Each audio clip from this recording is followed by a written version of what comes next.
Pour l'instant, les banques islamiques ont été largement épargnées par la crise. Et pour cause, elles appliquent aux opérations financières les préceptes du Coran. Et ce dernier commande d'investir dans l'économie réelle et condamne l'usure et la spéculation.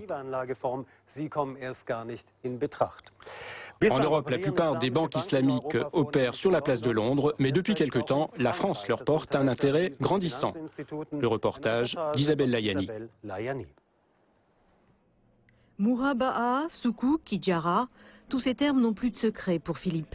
Après 10 ans passés à l'étranger dans la finance classique, c'est dans la finance islamique qu'il tente maintenant sa chance. C'est un secteur dont on parle beaucoup, qui bouge beaucoup, il y a des innovations. Les plus grandes innovations sont sans doute encore à venir.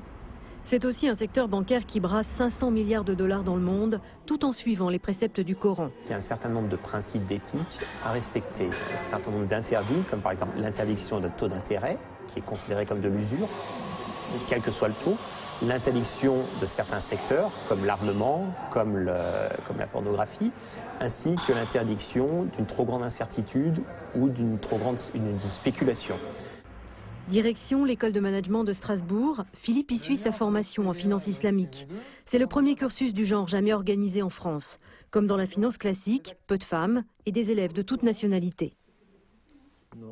À condition que ce soit halal, sans trop de leverage. La finance islamique est universelle, elle a une vocation universelle, elle ne s'intéresse pas qu'aux musulmans, elle ne s'intéresse évidemment pas qu'à un genre par opposition à un autre.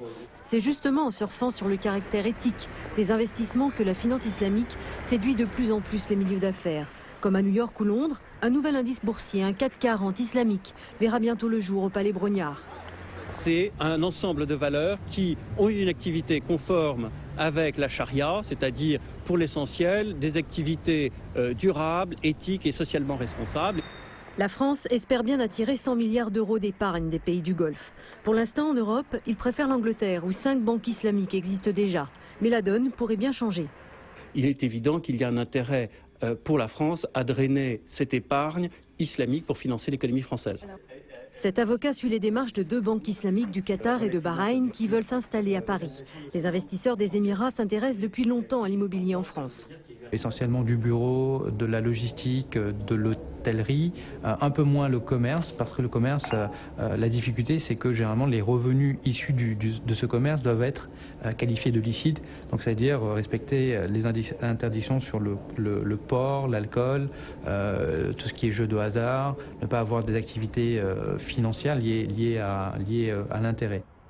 Pour beaucoup de banques occidentales, comme pour Philippe, la finance islamique fait maintenant partie du paysage. L'ampleur des capitaux qu'elle génère la rend de plus en plus attractive.